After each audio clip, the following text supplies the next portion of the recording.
महादेव गोरवनाथ कुंभार मंदिरचे शेतकरी आम्ही. आमच्या शेतामध्ये तूर, उडीद, लिंबू आहेत. उडीद आता मे महिन्यामध्ये पाऊस झाले होते भरपूर. मग आम्ही पेरणी सगळं केलं, स्वच्छ केलं होतं. मग मध्ये 1.5 महिने पाऊसच पडला नाही, त्यामुळं थोडं जर कोरमळला.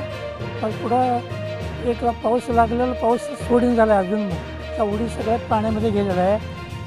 तूर सगळं जाळून जायला लागलं. आणि बोरचं पाणी आपोआप वर आलेलंच. 2-2.5 इंच नीर पाणी आता वर आलेलंच. आता शासनाने काय जर मदत द्यावं आम्हाला, एवढंच आम्ही सांगून.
चालू घडामोडींचे अपडेट्स जाणून घेण्यासाठी आपल्या महाराष्ट्र सुखदेव न्यूज चॅनलला जरूर सबस्क्राईब करा, लाईक करा, शेअर करा व कमेंट देखील करा.